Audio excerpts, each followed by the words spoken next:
So I'm back in the Queen's Court kitchen with our chef Dan. So what are we going to make now, Dan? Okay, so we're going to make a Cointreau hot chocolate. You know, no better combination than chocolate and orange, is there? You know, oh, lovely. So it's going to go perfect with our cookies. So what we're going to do is we're going to start off. We're going to need milk. We're going to need 100 grams of, again, I'm using dark chocolate. If you use milk chocolate, there's a lot of sugar in milk chocolate. You know, and that's, you know, it's going to be very sweet. We want to try and get that little bit of bitterness from our dark chocolate. So what we're going to do is with the milk, I'm not going to give you an exact millimetre for the milk. All I'm going to do is, you know, if there's two here, we're going to need a mug. Okay, so we're going to go, say we've got 2 cups here, so you can get your mug. I'm using semi-skim milk. You could use full fat milk if you want to. So there's one. There's 2. So we know straight away now that you're going to have enough for 2 portions. If there's 4 of you, use 4 mugs. If there's 10 of you, use 10 mugs. Okay. Okay. But obviously, so you're going to be adding more chocolate with that as well. So you're just timing it by how many people you're cooking for. Oh yeah, right? yeah. And I suppose that goes for the Cointreau as well. That goes for Cointreau, you know. So what we're going to do is for each person, you want about a tablespoon of Cointreau, 2 tablespoons if you like the booze. Okay. So we'll leave that. It's Christmas, Dan. It's Christmas. Okay.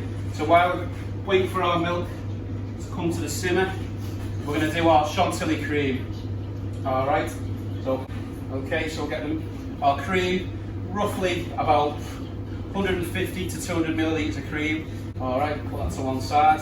So you can use electric whisk or you can use a hand whisk. If you want a little bit of a Christmas workout, just use a hand whisk. And all we're doing is just putting air into the cream. That's all it is when you whisk it. And that's how, when it thickens, that's just because you're putting air into it, okay?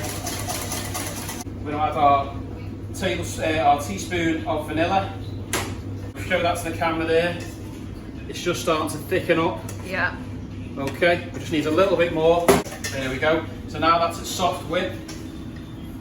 We just know that 'cause it leaves almost like a ribbon stage. Yeah. Leaves a ribbon on top of the cream, so that's perfect. Set that to one side. Let's turn the temperature up now because we're back over and we're watching it. Don't turn away from your milk. If it boils over, it'll make a big mess of your stove. So always try and keep an eye on it once you turn your temperature up. When it's on a low temperature, you're okay. So okay, that's just starting to simmer nicely, that. We're going to turn our heat off. Okay, you can hear that sizzle a little bit. Then we're going to add our chocolate to the hot cream. Move this to one side. Okay. We don't want to put the chocolate in with the cream at the beginning because the chocolate's going to sit at the bottom where the gas is and the fire is. You know, that's going to burn. You're going to end up with bitter black bits of chocolate in your hot chocolate. That's not what we want. So we've warmed our cream. The steam's coming off it now. We're just going to add our chocolate. Okay. Using our whisk, we're just going to gently whisk that. There we are. And we can leave that now. Just let that sit in there for the rest of the chocolate to melt. Okay, so next, as I promised, it was going to be Cointreau. Alright, so for this we're going to flambe a little bit of Cointreau.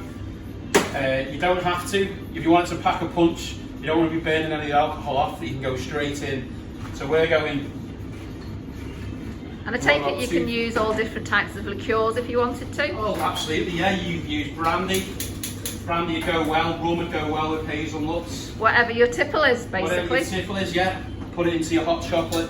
Another thing that'd be nice in there is a nice little bit of mint. You got any mint essence, stuff like that. Yeah. Chocolate, mint, again, another perfect combination. And of course, you can leave the booze out if you want to, if you're not a drinker. Okay, so we're saying about a tablespoon per person. We're not going to weigh this, are we, Dan? Ooh, go on, it's Christmas, we'll have a little bit more in there, right? That's it. Okay, lid back on. Being very careful with this. And we're just going to tilt it, and there we go. Once it's a certain temperature, can we see that? Can. Okay. And then we're just going to pour that in So our hot chocolate, blow that out. Smells You lovely can as smell well, that now, Dan. you can Yeah. smell the orange. Yeah. Okay, you can smell the dark chocolate. Okay, so getting yourself a plastic jug. You're just going to pour your hot chocolate into your plastic jug. This is just going to make it easier for yourself when you're pouring it into your cups. We're not filling it all the way to the top. You want to leave yourself about 2 to 3 centimetres at the top. So we're going to put our cream in. And we're just going to get our cream. So we said it was just a soft consistency. And we're just going to, that'll just sit nicely on the top of your hot chocolate. Like that. Okay. Okay.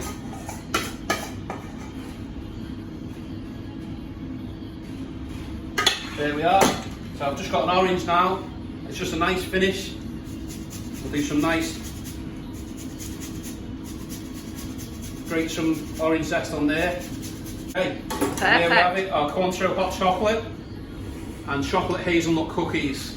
Fantastic. Well, Dan, there's only one more thing to do. That's Let's it. tuck in. Let's try it.